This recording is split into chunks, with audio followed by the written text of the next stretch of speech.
Hello and welcome to our special program To The Point. The state of Karnataka is all set to go for assembly elections on 5th of May, and today we have with us a special guest, former Chief Minister and the State President of Janata Dal Secular, Mr. H D Kumaraswamy.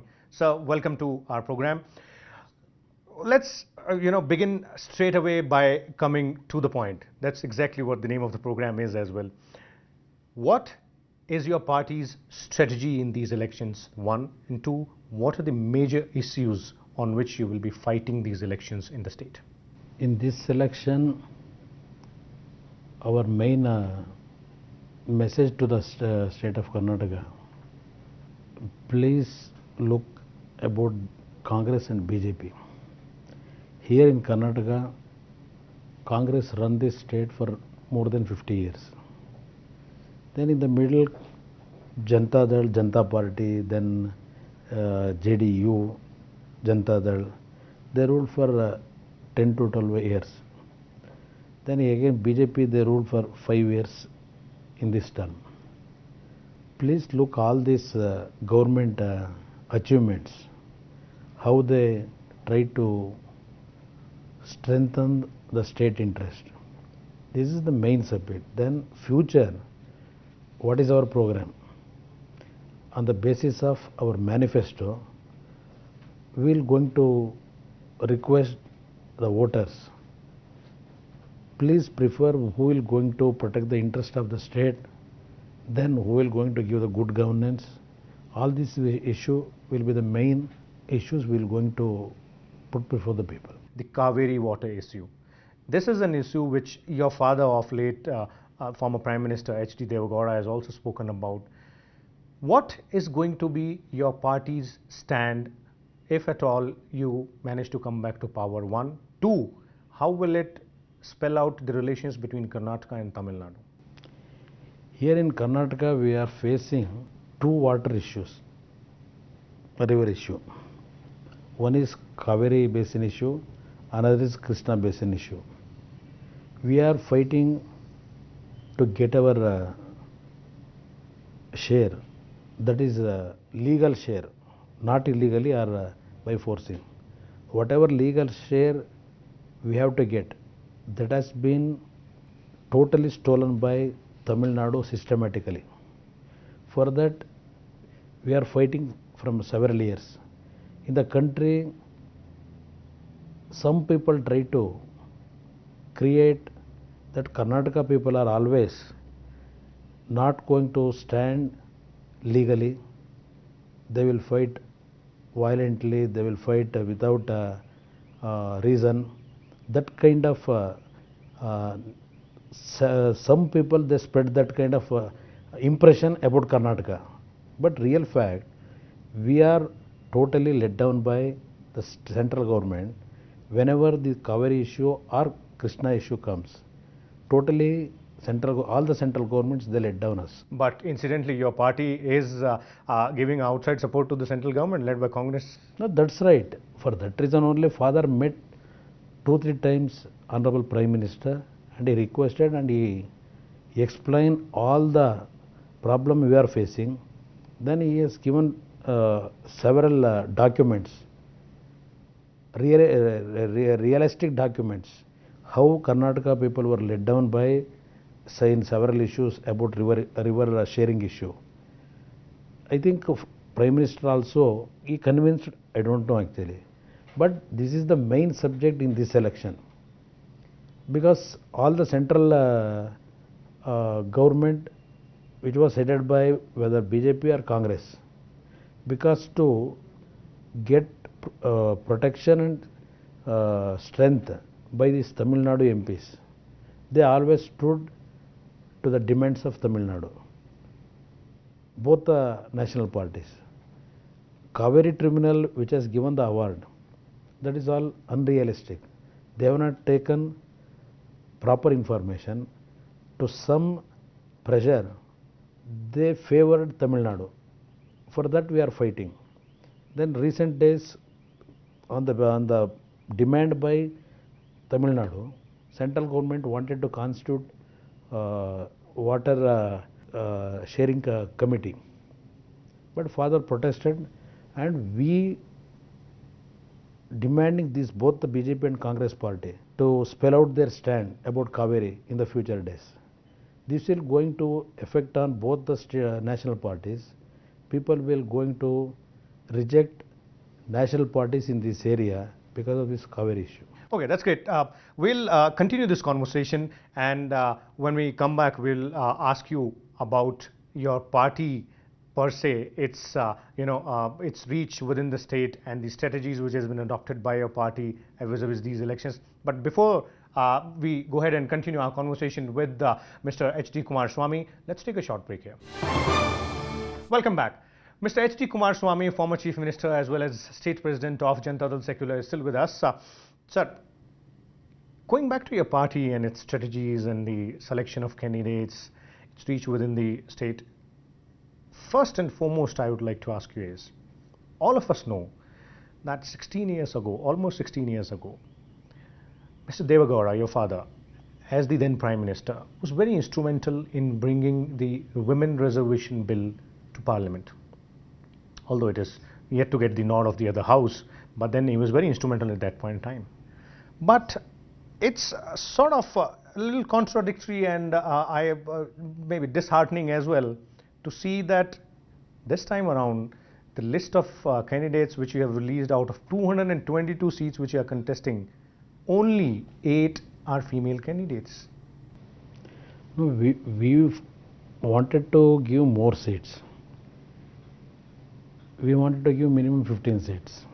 But in this general election, the way in which the present political scenario is going on, even to public sake, if we allot 15 or 20 seats, realistic situation is they cannot win 1 or 2.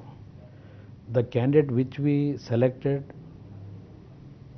by our party, we wanted to get more seats. Out of 8, minimum 6 to 7 seats we are going to get. We want the election must be with number. Giving numbers more, it will not going to fruitful to the women. By getting number of seats by winning, that will going to give strength unto the women. For that reason, whatever seats we have given, all the 8 we are going to fight very seriously. Our party intention was to give whatever I have told in the beginning itself, minimum 15-16 we wanted to give. But nowadays, after BJP came to power here,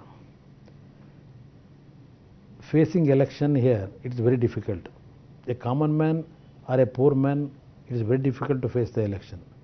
All the candidates, all the parties are searching now who have got more money. That kind of candidate they are all selecting. From last 5 years, it is very difficult in Karnataka to face an election by a woman or a common man. Without money, we cannot go to the people. That is the situation we are seeing. For that reason, in that women reservation bill which was moved by former Prime Minister, our party national president, in this election, we have, it is I'm very sorry actually for that. I'm feeling very sorry. We wanted to give 15 seats, but because candidates are not there, for that reason only, it was very difficult to manage numbers.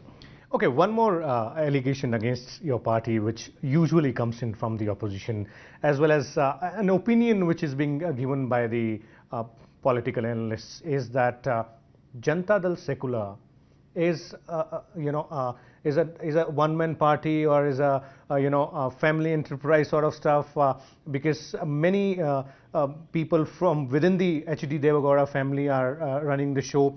In fact, in these elections, if I might point out, it's you, your brother, your wife, and there are several other relatives. I can go ahead and count them, but it will take some time, who are fighting elections on JDS ticket. Now, this has led to resentment amongst other leaders of your party and has led to defections as well.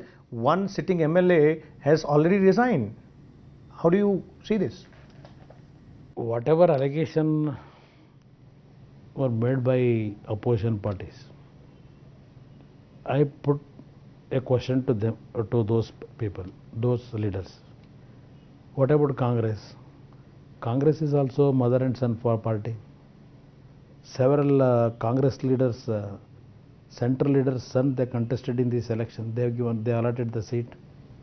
Kharge's son, Dharam Singh's son, then Shiv Shankar Pandey's son, they are contesting. Several Congress leaders also put their sons and their relations. It is not only confined to JDS. This system we can see in several states, family party system. You can quote in every state, like even Tamil Nadu, whether it is in Orissa, everywhere you are seeing. But they will give more importance to Devegowda's family. They will criticize Devegowda family is confined to their son, daughter-in-law. They will criticize. But they are also in the same line. But in our party, we always give respect and we always hear a common worker who will going to advise us. We will take it very seriously. But what is in Congress? Whatever High Command they will going to take the decision, everybody has to bow their head for the decision. Here there is a open mind in our party. It is, oh yes, my brother is contesting, my wife is contesting. Not to continue our dynasty role. Here problem, my wife is contesting because of our party's demand. There we have to fight against a strong persons. There is no serious candidature from our party in that constituency. To win that seat, we have given our head. We have taken very complicated challenges by contesting that kind of constituencies. Okay, your party is also considered a very, very safe haven for rebels from other parties. It has been seen in previous elections as well, and this time around also. You've accommodated rebels from other parties very willingly, very large-heartedly. How does that help? For that, I will ask you one more question. Why then Congress given 5-6 candidates from independent and some other parties? Why they accommodated? Including few of your party rebels. Yeah. Then BJP, last time they denied a ticket in Gulbarga Dakshin. That candidate they again selected from. Then I given the ticket to that family, and I succeeded winning that election. That candidate, why again they have taken BJP?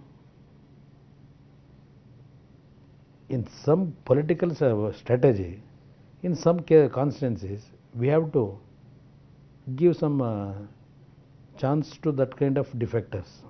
All the parties they have done. It is not confined to my party. Congress also given defected MLAs.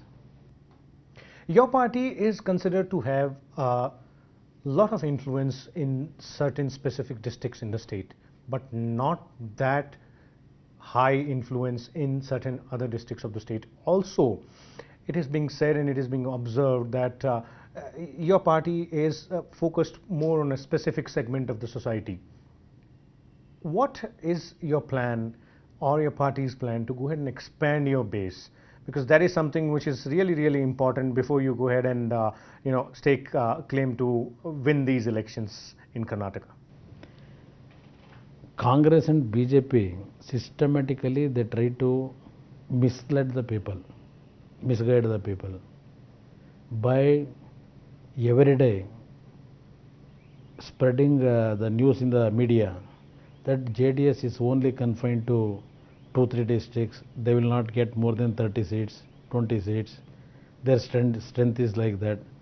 Don't believe JDS. This way, systematically, they are making propaganda. But I will tell you,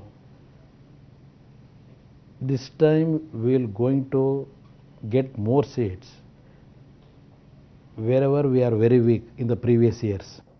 And more as in, if you can spell out the numbers, what do you hope? Northern part of Karnataka, where our party is very weak in the previous elections. This time, in that area also, we will going to get minimum out of 94 seats, 35 to 40 seats we will going to get in those area. Then our strong base in old Karnataka, we are going to get more than 65 to 70 seats. So overall, you're hoping to touch the figure of 100. One more thing you told, our party, some vested interest who are grown by our party, those people who defected to Congress or BJP, they are spreading the news. Even some media friends also. This JDS party, only their vision is for rural area. They have no vision for urban area. But whatever contribution done to this Bangalore city, major contribution was done by Janata Dal, that too by Devegowda. Whatever development you are seeing here, whether it is Madiwala Electronic City flyover elevated road or Yeshwantpura Nelamangala elevated road, International Airport elevated road, all those things was done by when I was Chief Minister. In 20 months, I took several decisions to give infrastructure, whatever people they wanted. That kind of infrastructure only in 20 months I have given to this city. Even in drinking area, 4-stage Kaveri water scheme was taken by when I was Chief Minister. Decisions. We will. Then metro project, that also several problems was there, were there at that time. Then I am solving all the problems. I invited Honorable Prime Minister. We started that metro project in my tenure, that also. We'll continue this discussion, and I'll definitely go ahead and ask you as to what your party's plan might be post 5th of May.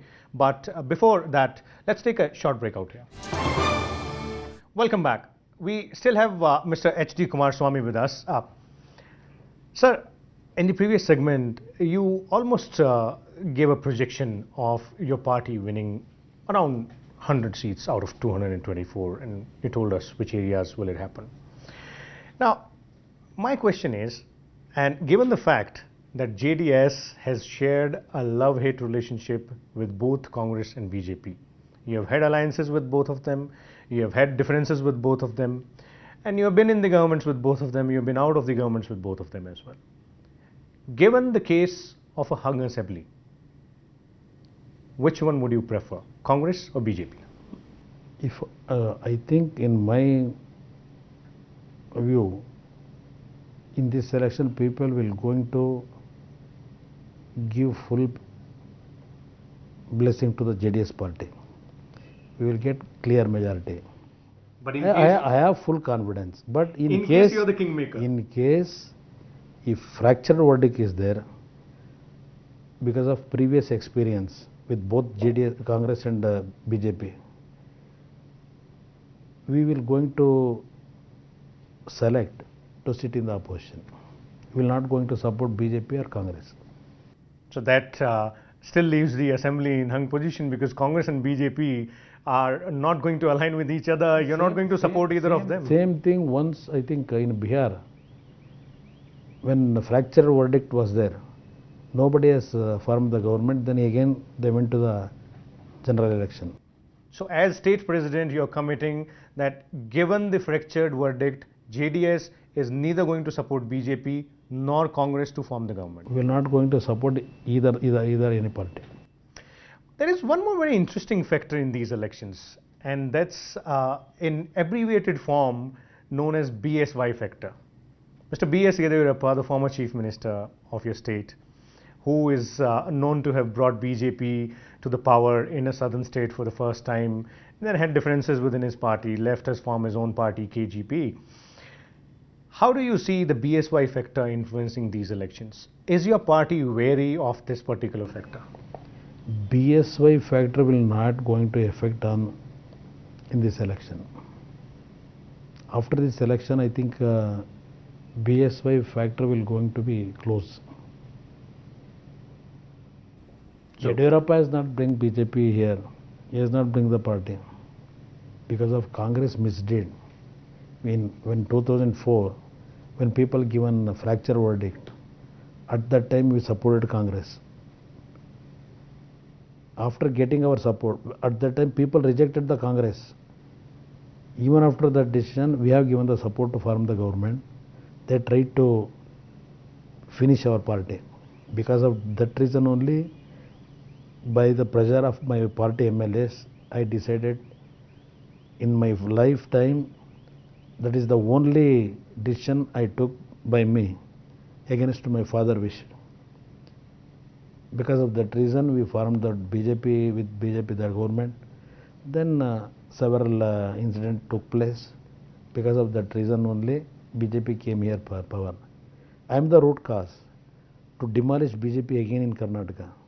When real opposition Congress keeping very quiet, what are all the mistakes done by BJP, keeping quiet, indirectly they supported, they joined hand with some Congress leaders, they joined hand with BJP leaders.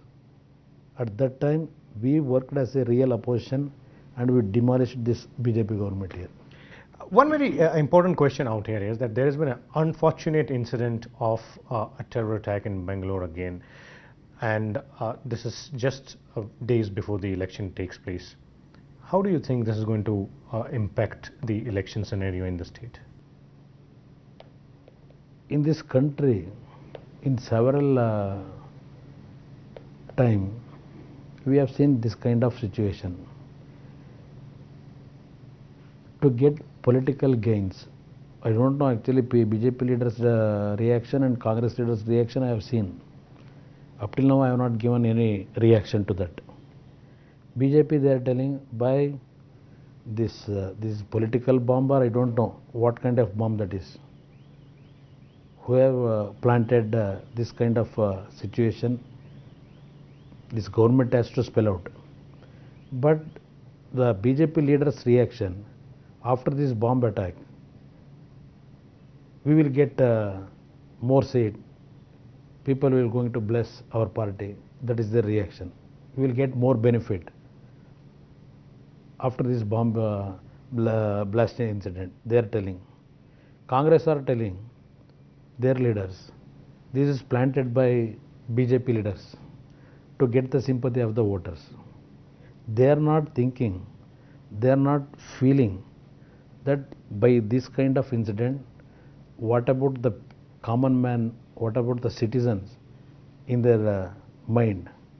What is their problem?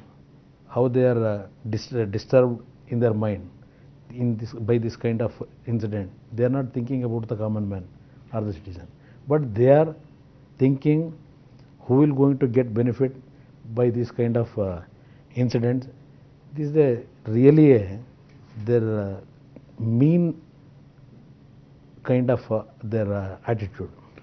Okay, one very interesting question which I want to ask you right now is, if at all your party manages to secure as many seats as you say and either form the government or be the kingmaker, or to say in short that you're successful in the Karnataka state elections, how will it go ahead and shape another strategy of your party, specifically of your father, who's trying to revive a third front at the center? Previous year political decisions in the country, changes taken place from Karnataka only. Several time from Karnataka in the country, some kind of changes took place. I think I am visualizing that thing can happen from Karnataka only for the next parliament election. I think JDS will going to play a major role by getting full blessing from my state voters. That will going to change a political scenario in the country. Okay, the last question before we call it the end. There are several allegations of corruption as well as involvement in illegal mining against many leaders in Karnataka. And this seems to be a major issue in these elections. You're also one of them. There are allegations of corruption against you, there are allegations of involvement in illegal mining against you. How confident are you that you're going to come clean? And do you think it's going to impede or rather be an obstacle in what you're trying to achieve in these elections? What is the allegation against me in the illegal mining activities? The Lokayukta report which is given by Santosh Hegde, any financial loss to the exchequer is find out in my decision taken. Only administration lapses, he told, administration lapses. That is not the fault of mine, that is the fault of our officers, bureaucrats. In my, the decision which was taken by me, in my decision, this allegation, there is no kind of getting favor or any bribe thing, it was not there. I am the person who fought against this illegal mining activities in Karnataka. Whatever Santosh Hegde given the decision in his report, all the documents were published, exposed by me. Because of my fight against this corruption in illegal activities, in mining activities, that is the root cause. Because why it has started, when I was Chief Minister, the Janardhan Reddy, he allegated me against me. After I entering the office as a Chief Minister, within 2 months, he charged me that I have taken 150 crores from mining owners. From there it has started, the war. So you're confident that you're going to come clean out of it? 100%. I am totally clean. And nobody can suspect, even my Karnataka people, they know how I have fought against this bad administration in Karnataka. I have full confidence people will going to give clean chit and they will going to bless me in this election. Thank you so much, sir. Thank you so much for your time. We'll come back next week with a different personality. Till then, keep watching Rajya Sabha Television.